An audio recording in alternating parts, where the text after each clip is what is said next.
This is Bloomberg Surveillance. Brendan, the market for multifamily homes is roaring. It is back above its 2008 peak. In fact, total units under construction is at the highest level since 1987. Brendan, I won't remind you how old I was then. Alongside the boom, demand for mortgages is surging, and thus the GSEs, Fannie Mae and Freddie Mac, are rapidly approaching the cap of how much the government will let them lend. Still with us, John Levy, who runs a boutique investment bank focused on real estate. John, what happens when the GSEs hit their ceiling? Does the party just suddenly stop? Well, the party's already started to slow in that they've raised spreads to kind of tamp down the demand. But I think really what they do is they go back to their regulator and say the market is so good that we'd like to do more. And my guess is they'll get a little bit of an expansion above their $60 billion limit. Okay, so perhaps the ceiling is elastic. What is the why? Obviously, multifamily homes are disproportionately used for rentals. Is it just because people my age are delaying real life and not getting married and not buying homes? Well, I think that's part of it, but really what you have to do is go back to 05, 06, and 07, and we had a tsunami of finance then.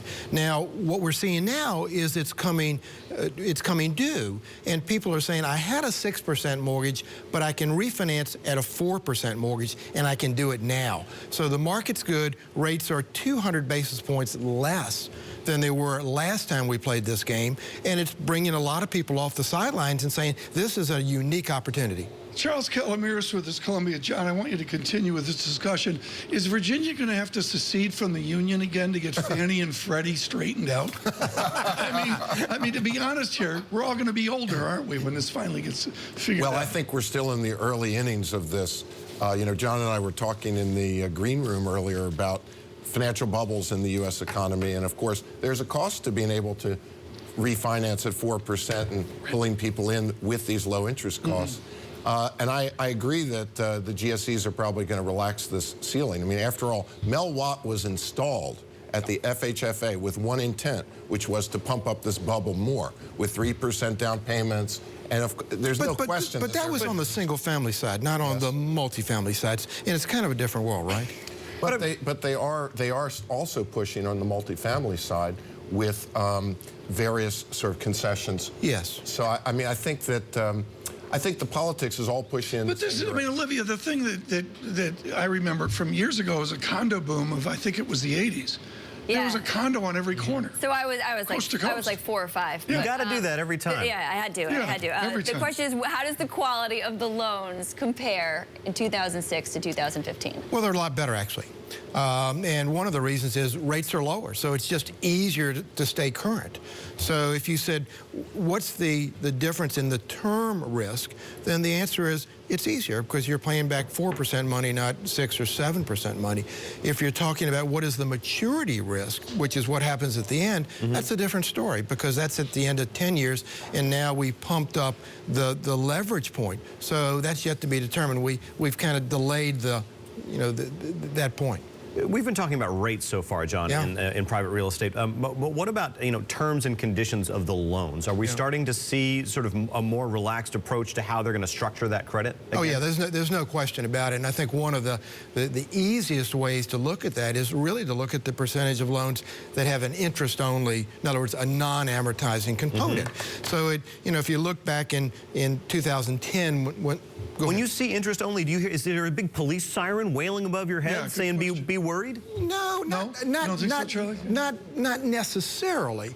But we're now at 70% of the loans are interest only. Let me ask a question. I believe Ms. Stearns will lean forward on this. On rent versus buy, do you two grizzled veterans feel that the millennials will be left behind and they won't have that buy a house appetite?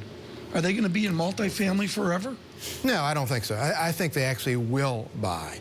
We're seeing single families start to do well in many areas. Do you agree, Professor? Oh, absolutely. I mean, I think we're at early phases. Even though this recovery has been going on forever, we're still at an early phase in terms of business cycle time. And so we're going to see incomes picking up. And when you see incomes picking up, the combination of those low interest rates with incomes. And now on Bloomberg Surveillance, folks, we go to someone in the trenches of our housing market. When O. Stearns is out there looking, what have you learned in the last 3 weeks in the New York housing economy? The New York housing market is very hot, lots of all-cash buyers. But what I have learned is that if you can afford the down payment, my mortgage payment with the tax deduction plus the maintenance will net out to less, a couple $100s a month less than I'm currently paying for if you rent have that big nut to get in. Really want to live. Can she get a 5% down mortgage quickly? Oh yeah. Oh yeah. Oh yeah. Oh, absolutely. I can get a 3.5. Absolutely. Yeah. What did you say? 3.5%? Yeah.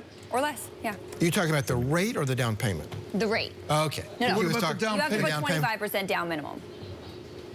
Deadly. Yeah. There you go. Deadly. 3%.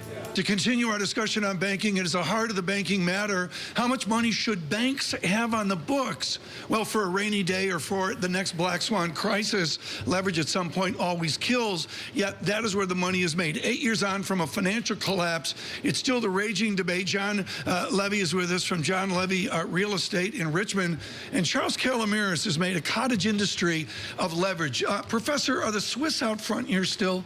Do the Swiss get it and we don't on saving money for a rainy day? Yes. I think that, quick answer to a good question is just yes. They are a smaller country than we are. They had a very scary experience during the crisis, and so their political economy of regulation in Switzerland is very different from ours. They can't afford to make this mistake. But the response to the crisis was to batten down the hatches. Sergio Romati, UBS under him, essentially pushed further into asset management, private wealth management, and got out of investment banking. Is that the move that we should be seeing Deutsche Bank take? I can't say whether Deutsche Bank should take that specific move. I haven't looked closely enough at them, but I think you're right that it makes sense in today's environment to move toward stable fee-driven income as opposed to unstable sort of deal-based and riskier sounding sorts of transactions. Absolutely. I have heard people argue that Deutsche Bank, that Germany actually needs a strong investment bank abroad, and that's one of the reasons why Deutsche Bank has to hold on to that capacity. But the bigger question for me, Charles Calomiris, is what are banks going to look like in the future? We are seeing banks make real decisions, asset management, shedding off their retail operations. Are we going to see different banks for different purposes? It's a good question. I'd say we've never been in a moment where it's more uncertain what the future of banking is going to look like. We're seeing things we've never seen before. In Europe, despite all of the consolidation within the continent, what we're seeing is the balkanization of lending. We're seeing banks reverting to their own national economies. In the U.S., here's a shocker. Banks turning down deposits. Right. Well, that's the point. Let's go to the chart here. And for those of you on Bloomberg Radio, I'll put this out later. J.P. Morgan's sharply outperforming Deutsche Bank. John Levy with us from Richmond, Virginia. From your interesting view, what is the future of Professor Calomiris' too big to fail banks? Well, it's interesting because Deutsche Bank is probably the biggest purveyor of securitized debt in your world to the commercial real estate business. So moving them out of that would be would make a big difference. Is Deutsche Bank your friend in the multifamily business? I think Deutsche Bank is a friend to a lot of borrowers because they're able to move big chunks of money. But we're also starting to see what I call shadow banking, which is, banks have been forced to revise what they do under the Basel III agreement. So all of a sudden, construction lending, which was their place, is maybe moving on, and shadow banks, banks that are non-banks, are starting to move in and take over their opportunities. I just want to jump on that. A quick question back to you. Is Basel III adequate? I don't know if it's adequate or not. I do know that it's really changing the way that banks look at the commercial real estate business. And all of a sudden it's taking more capital. There is more equity needed. So that's what's bringing up these kind of non-bank or shadow banks, is that people who were used to putting up fairly little amounts of equity are now having to put up dramatically more. And they're willing to pay more to these non-banks because they'll give them the leverage that the regulated banks won't give them. But it's still not clear what these new regulations, what Basel III is going to actually cost the European banks. And that's what we heard from Jürgen Fischer and Anshu Jain last week when Deutsche Bank announced its strategy overhaul. They don't even know what the new regulation is going to cost them. I think that's really clear in real estate, is you can go from one bank to another and say, what's the impact on you? They don't know. They don't know. So they're going to wealth management. Professor Calomiris, very quickly, if you had a magic wand and you could fix one thing about Dodd-Frank, what would it be? Tough question. There's so many choices.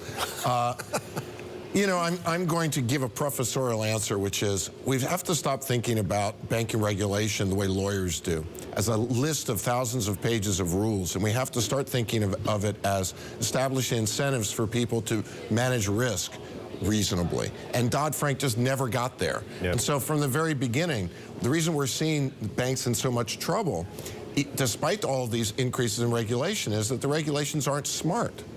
So the reason that we're going to see growth in the shadow banking system is because they're going to come in and do the deals that make sense to do that are overly costly for the banks because the banks are in a straitjacket. Okay. Let's pound through our Twitter questions. We had a big response to Big response we asked, is activism good for business? First answer, provided the activist investor is in it for the long term and the benefit of the company. Second answer, well, look at Carl Icahn's record. The companies he's interested in do very well. Well, you perhaps are shareholders. The third answer, activism is the current frontier of capitalism. Majority owners of the companies push them to the limits for profit. Love it. I would encourage everybody to go online, Bloomberg.com, and check out Steph Rule's interview with Bill Ackman yesterday at Stone, who issued a very robust defense of activism. Yeah, absolutely. Professor, thank you so much. Come back again. Particularly value your comments on Greece. John Levy, thank you so much. Pleasure. Appreciate it as well. On multifamily versus single family. We continue on Bloomberg Radio. John riding to join us. Look for Betty Lou on Bloomberg Television next. Good morning.